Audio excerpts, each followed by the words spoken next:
네, 안녕하세요. 젊은 정신과 의사들의 문학살롱 내부책방입니다. 오늘도 저희 내부자들 멤버 중에 가장 지적이고 위트 있는 두 남자가 함께합니다. 소개 부탁드릴게요. 네, 안녕하세요. 가장 문학적인 남자 윤희우입니다. 네, 저는 가장 지적이고 위트 있는 남자 오동훈입니다. 네, 드디어 저희 내부책방이 여러분의 열화와 같은 성원에 힘입어 고정 코너가 되었습니다. 저희 많은 성원 보내주신 청취자분들께 진심으로 감사드립니다. 네, 감사드립니다. 진짜 많은 분들이 생각지도 못한 응원과 댓글을 많이 남겨주셨는데요. 네. 정말 재미있었다, 아니면 좀 더 전문적인 해석을 들을 수 있어서 좋았다, 이런 의견 주신 분들도 여럿 있었고, 저희가 생각했던 것과 비슷하게 책 속 주인공에 대한 배경 지식이 있다 보니까 저희의 설명이 좀 더 이해가 됐다, 이런 의견도 있으셨고요. 또 부드러운 윤희우 선생님의 목소리가 정말 좋았다 라는 댓글이 참 기억에 많이 남네요. 지금 방금 그 멘트 하면서 유독 좀 목소리를 까신 것 같아요. 티났나요? 네. 아무튼 저도 그 댓글 봤는데 좀 가장 의외였던 반응이 아니었을까 이렇게 생각을 했고요. 아무튼 이제 저희 방송 듣고 좀 새롭게 책을 찾아봤다라는 분도 계시고, 예전 생각이 나서 다시 한번 책을 읽게 되었다라는 분도 계셨는데, 저희의 바람대로 이제 저희가 다루는 책에 대한 관심을 불러일으키게 된 것 같아가지고 굉장히 뿌듯합니다. 네, 그리고 저희가 부족한 부분도 있겠지만 좋게 봐주신 청취자분들께 다시 한번 감사의 말씀 전해드리고요. 그리고 이 내부 책방은 저희 둘만 계속 진행하는 거 아니냐, 이런 질문을 해주신 분도 있는데 어떻게 되는 거죠? 네, 사실 아직 정해진 거는 없습니다. 저희가 프리토크 방송에서도 잠깐 말씀을 드렸었는데, 좀 저희가 다른 멤버들보다 좀 더 문학적 소양이 풍부하기도 하고요. 그리고 그렇죠. 일전에 말씀드린 것처럼 저희 둘이 심야책방이라는 프로그램에 참여를 했기 때문에 자연스럽게 그렇게 된 부분도 있습니다. 그래서 제가 그 다른 멤버들한테 얘기를 했어요. 이제 독서에 저희만큼 좀 더 많은 관심과 시간을 투자해줄 용의가 있다면, 이렇게 항상 돈 버는 것만 추구하지 말고 마음의 양식을 좀 쌓는다면 얼마든지 환영한다. 저희 책방문은 언제나 열려있다라는 얘기를 전달했습니다. 그리고 또 메일로 질문 주신 청취자분께서 유독 손정현 선생님을 따로 언급하셨는데, 저희가 책을 떠 먹여드리는 방법을 취해서라도 그렇죠. 참여하도록 한번 꼭 설득해 보도록 할게요. 네, 저희가 그 멘트를 써서 네. 지식을 강제로 주입하는 방식을 통해서라도 한번 꼭 모셔보도록 하겠습니다. 네, 좋습니다. 그럼 이제 오늘의 본격적인 방송을 시작해야 될 텐데, 오늘은 어떤 책을 가지고 이야기를 나눠볼까요? 네, 오늘 다룰 책은 루시 모드 몽고메리가 쓴 빨간머리 앤입니다. 이 책 모르는 분 진짜 없겠죠. 그렇죠. 예. 아마 책으로 읽은 분들도 많이 계시겠지만 못지않게 많은 분들이 이 TV 만화로 보시지 않았을까 싶어요. 특히 이제 저희랑 나이대가 비슷한 분들이라면 공감 많이 하실 것 같은데, 윤 선생님도 이 만화 기억하세요 혹시? 저 만화는 확실히 기억이 나는데, 사실 만화 내용 전체보다도 오프닝은 확실히 기억이 나요. 빨리 이제 해주시죠. 죽은 게 빼빼 마른 빨간 머리에 예쁘지는 않지만 사랑스러워.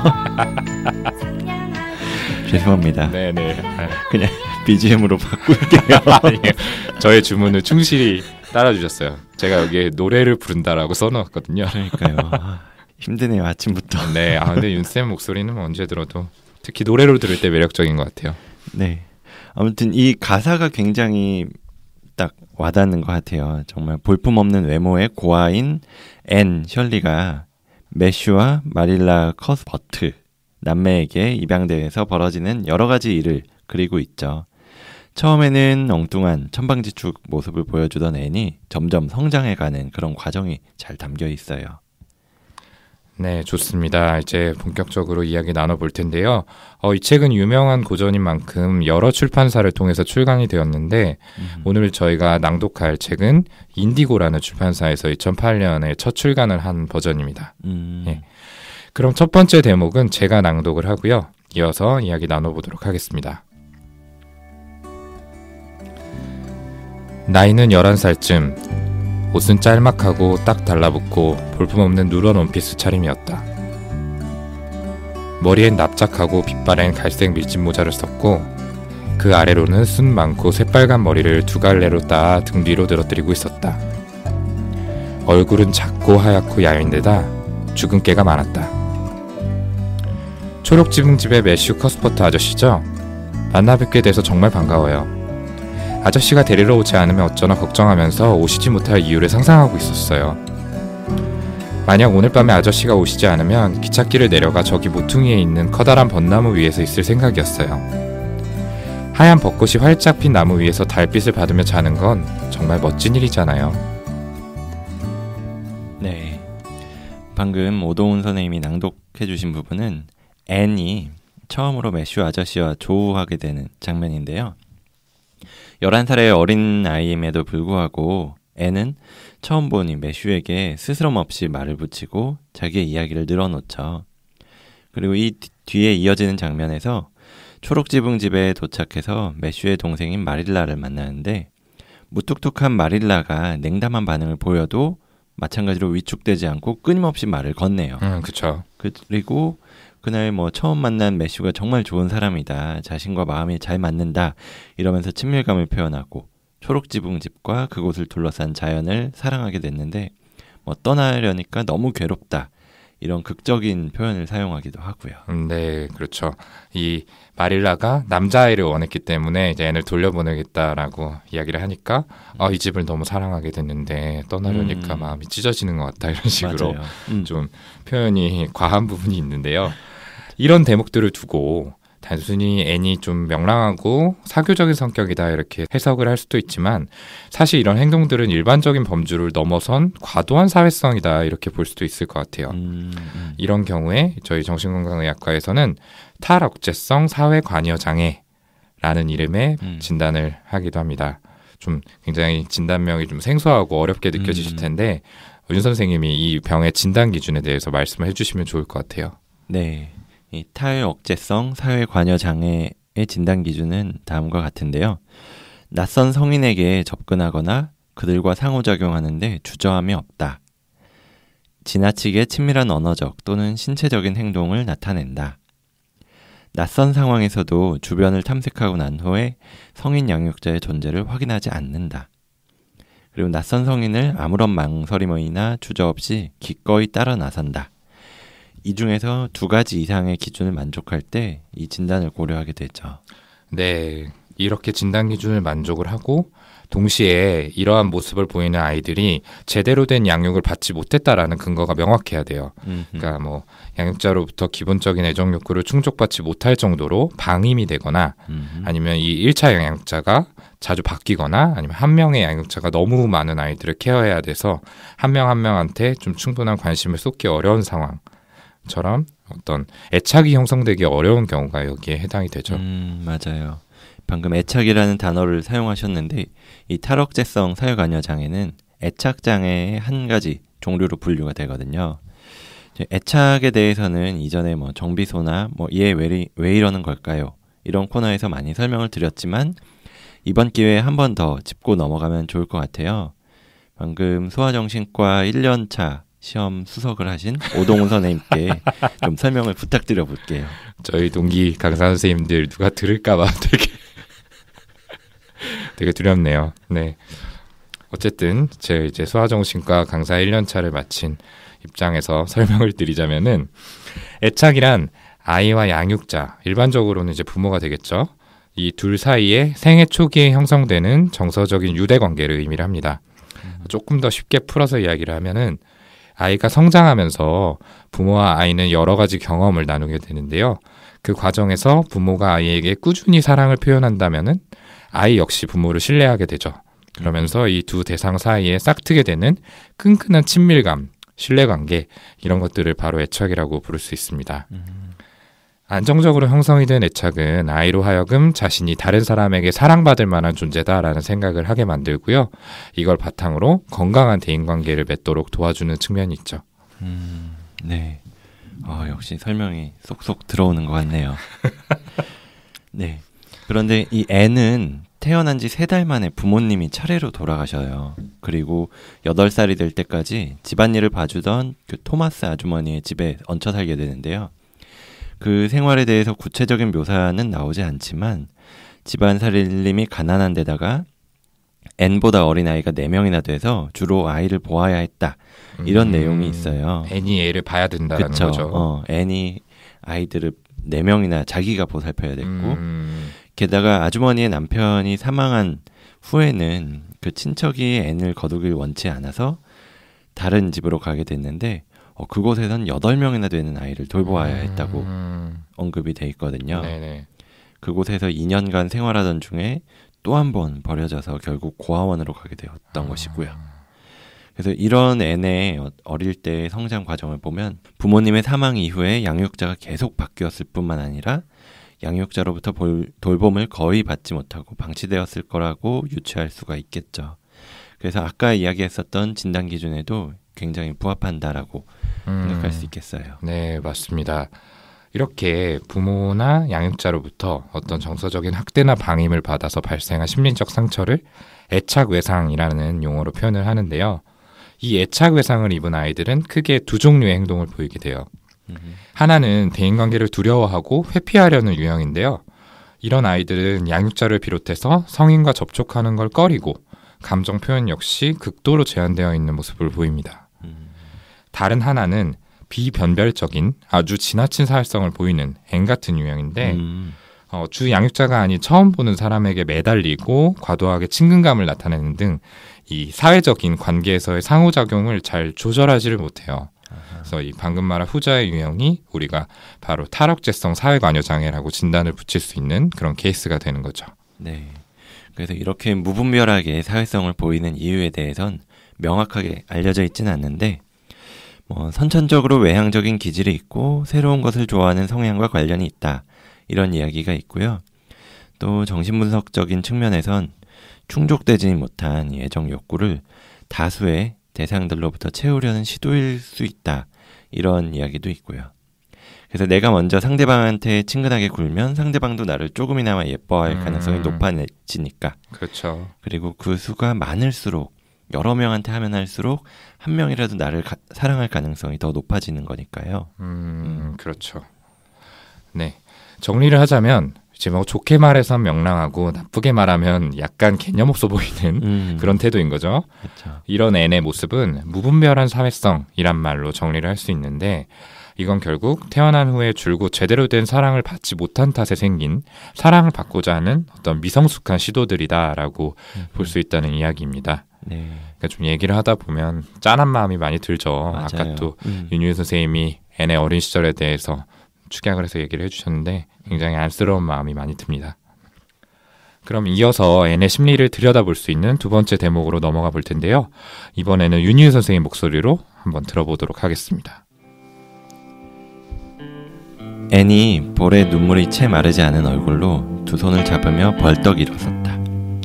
가장자리를 감추고 있던 행주가 바닥으로 떨어졌다. 아주머니 두려워요. 드디어 때가 왔다 생각하니 겁이 나요. 다이애나가 절 좋아하지 않으면 어쩌죠?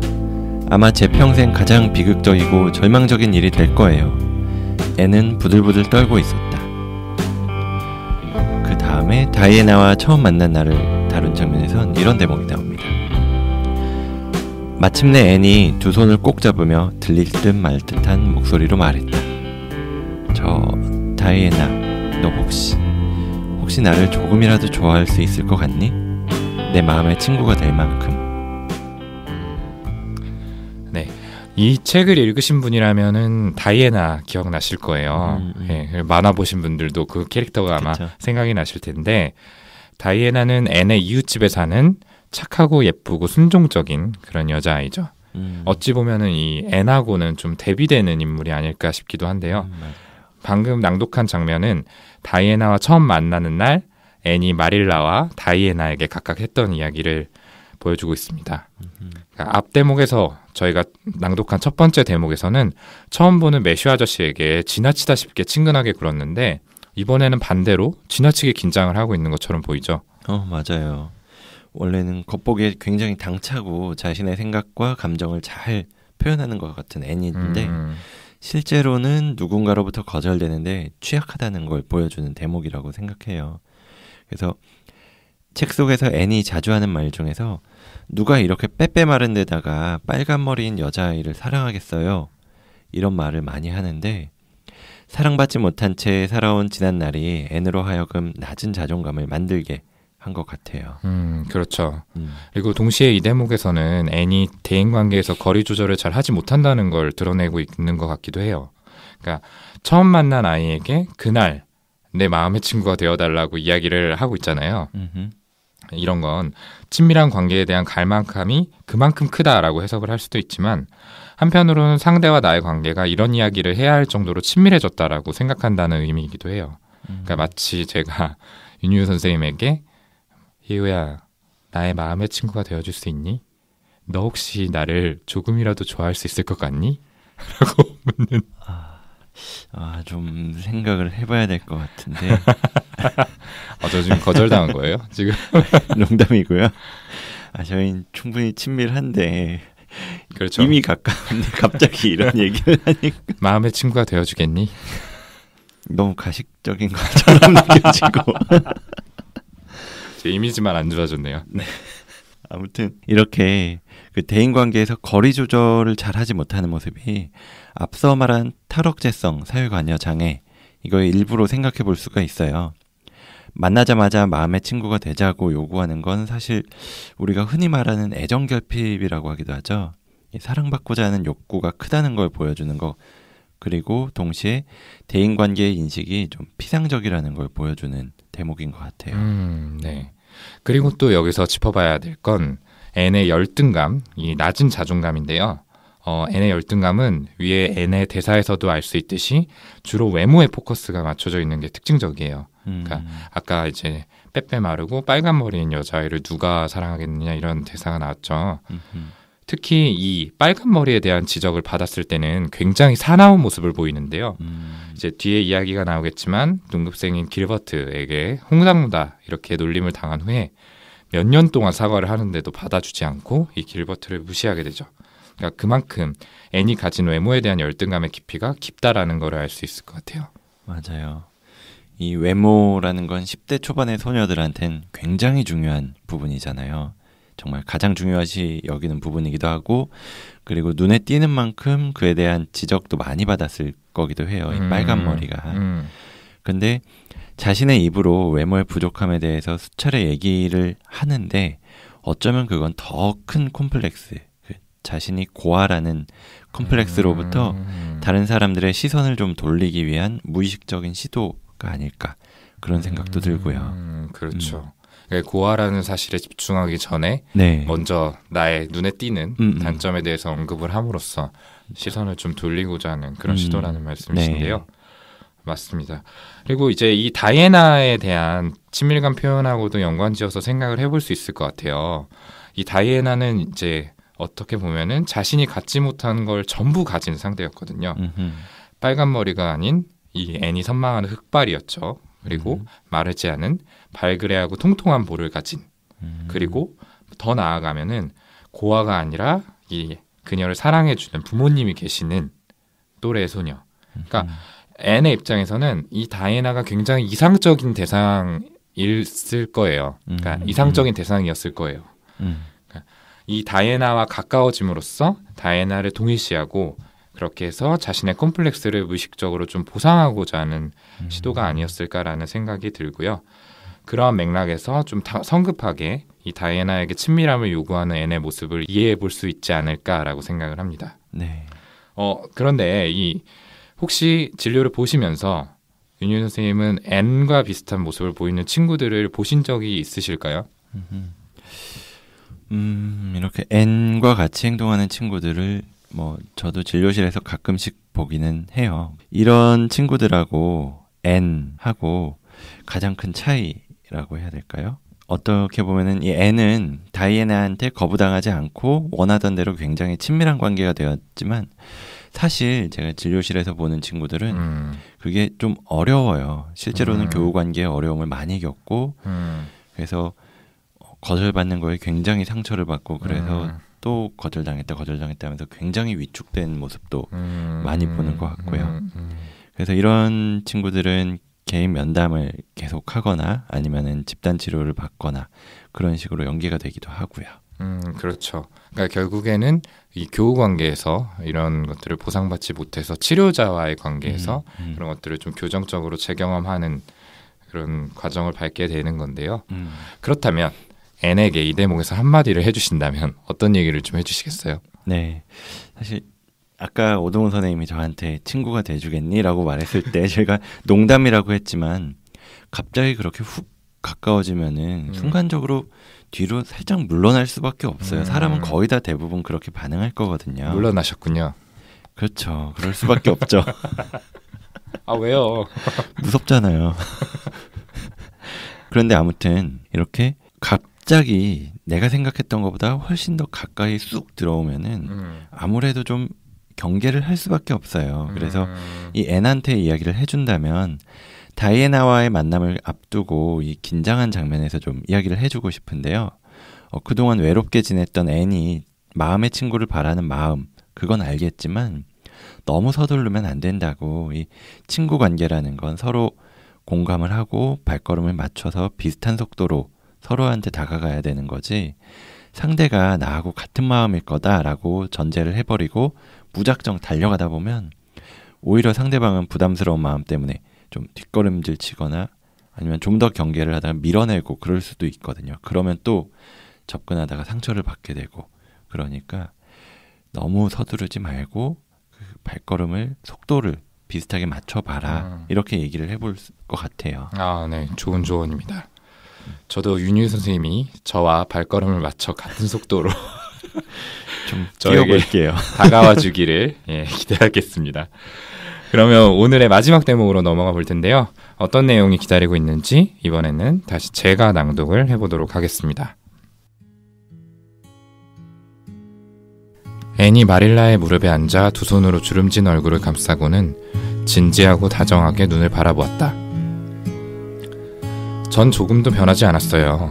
정말이에요. 그저 쓸모없는 가지를 잘라내고 새 가지를 뻗었을 뿐이에요. 초록지붕 집에 있는 진짜 제 모습은 한결같아요. 제가 어디를 가든 겉모습이 어떻게 변하든 조금도 달라지지 않아요. 마음속엔 항상 어린 앤이 있어서 마릴라 아주머니와 매슈 아저씨와 정겨운 초록지붕 집을 날마다 더욱더 사랑할 거예요. 네, 이 장면은 퀸스 아카데미라는 상급 학교에 합격해서 그린 게이블스, 초록 지붕집을 떠나기 전에 매슈와 마릴라와 이야기를 같이 나누는 장면이죠. 앤의 성장을 굉장히 잘 보여주는 대목이라고 보이는데요. 10대 중반이 되면서 앤은 외적인 변화만큼 내적으로도 성숙해지게 되는데, 앤이 이처럼 잘 자랄 수 있었던 건 1차적으로 매슈 그리고 마릴라가 안정적인 환경을 제공해 주었기 때문일 거라고 생각이 들어요. 네, 맞습니다. 여기서 방금 윤유 선생님이 말한 안정이란 건 의식주 같은 외적인 요소를 넘어서 정서적인 안정을 포함을 하는 것 같아요. 그렇죠? 네. 매슈와 마릴라 둘 다 어떤 언어적인 표현이 능숙한 사람들은 아니었지만 행동을 통해서 이 앤이 충분히 사랑받고 있다는 느낌을 받도록 만들어줬고요. 그리고 그 덕분에 이 두 사람하고 앤은 새로운 애착 관계를 형성을 할 수 있게 되었죠. 그러니까 어린 시절의 애착 외상을 상쇄할 수 있는, 아까 제가 잠깐 말씀을 드렸는데 교정적 재경험이란 거를 이 관계에서 하게 된 거죠. 앞서 말한 탈억제성 사회관여 장애의 경우에도 가장 좋은 치료법은 한 명의 양육자와 꾸준한 상호작용을 통해서 애착을 재형성하는 것이다라고 했는데 앤이 바로 이 치료를 성공적으로 받게 되지 않았나라고 생각이 듭니다. 네, 맞습니다.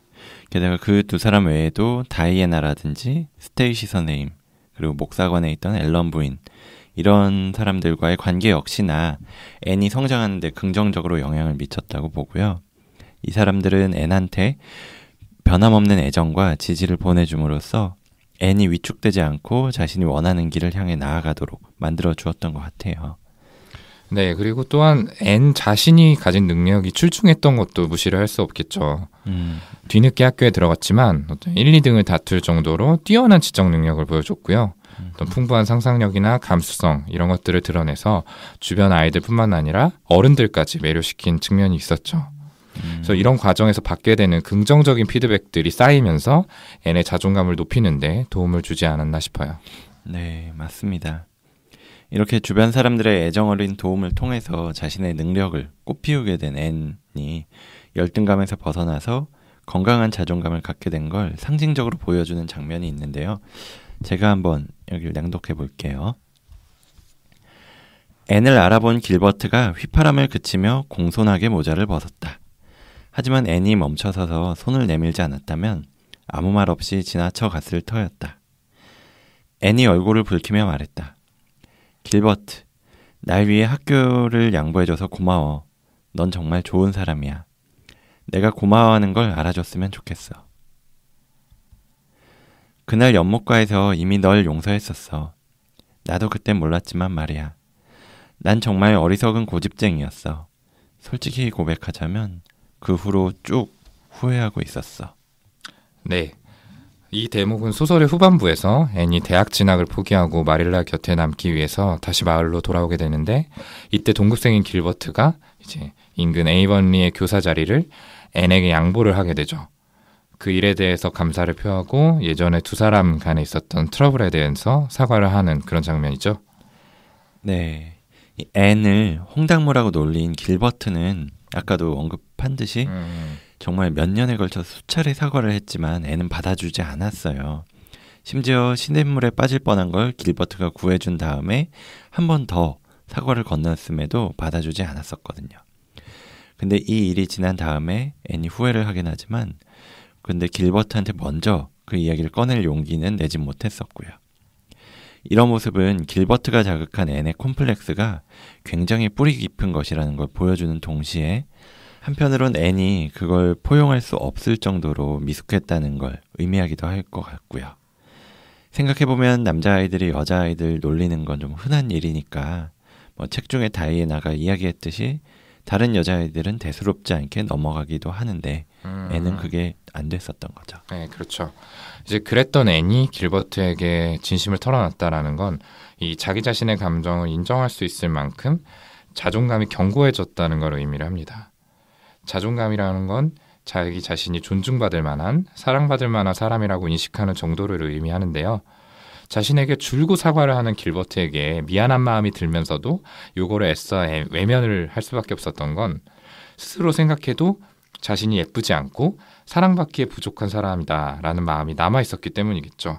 그러니까 길버트가 자기 자신으로서는 인정할 수밖에 없는 굉장히 아픈 부분을 찌르는 거가 되겠죠. 그래서 이제 이 상대에 대한 미움이 커지다 보니까 미안한 마음이 한편으로 있음에도 불구하고 그것들은 그냥 억누르고 무시하고 그냥 어떤 적개심을 계속 키워갔던 것 같아요. 맞아요. 근데 결국 앤은 이걸 극복해냈죠. 이 매슈, 마릴라, 다이애나, 앨런 부인, 뭐 스테이시 선생님 이런 사람들이 보여준 사랑이 어느새 이 앤의 마음속에 난 얼마든지 사랑받을 가치가 있는 사람이다 이런 생각을 각인시킨 것 같아요. 그래서 과거의 상처 이런 컴플렉스 정도는 너끈히 덮을 정도로 이 자존감의 막이 두터워진 거죠. 네, 그래서 이제 이어지는 이 연작 소설들을 보면은 길버트하고도 가까워지고 또 흥미로운 일들이 많이 벌어지게 되죠. 네, 좋습니다. 오늘은 루시모드 몽고메리의 작품 빨간 머리 앤을 가지고 이야기를 나눠봤는데요. 자, 오늘 방송을 하면서 느낀 소감을 끝으로 이 방송 정리해 보도록 하겠습니다. 윤 선생님은 좀 책 방송 준비하면서 책 읽으면서 어떤 생각들을 좀 하셨나요? 네, 이 빨간 머리 앤을 읽어보면은 정말 저희가 이야기한 것처럼 성장 과정이 보여지고 점점 단단해지고 자존감이 강해지는 게 보이잖아요. 앤은 정말 큰 컴플렉스를 가지고 있었는데 그것 때문에 굉장히 인간관계에서 상처를 받아왔고 그랬었는데 사실 그 성장해 나가는 과정은 굉장히 힘들었어요. 힘들었을 거고 그리고 아마도 아직 완전하게 극복을 하진 못했을 거라는 생각이 들어요. 사실 뭐 진료실이나 이런 곳에서 상담을 하다 보면은 굉장히 많이 극복을 해 나가는 과정에서도 정말 핵심이 되는 컴플렉스가 건드려지거나 순간적으로 크게 다가오는 어떤 말들 아니면 충격들 이런 걸 받으면 정말 좋아진 것 같은데 갑자기 또 힘들어지고 무너지는 그런 모습을 자주 보거든요. 그래도 이야기하고 싶은 건 그만큼 내가 계속 성장을 해왔었다는 거, 그리고 다른 사람들이 나를 지지해주는 만큼, 그리고 스스로도 어느 정도 나아졌다. 예전보다는 내 마음이 단단해졌다. 자존감이 강해졌다.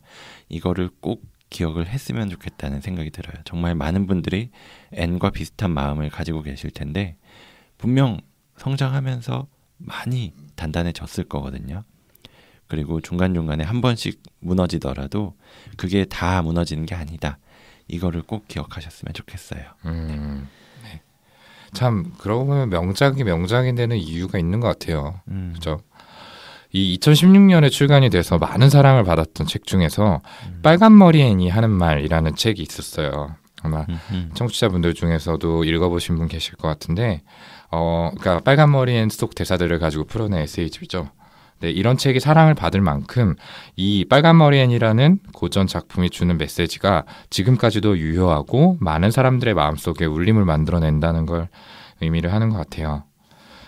저도 처음에는 분석을 해야 되니까 좀 냉정한 시선으로 앤을 바라봤었는데 책을 읽으면 읽을수록 굉장히 마음이 따뜻하게 녹는 느낌이 들더라고요.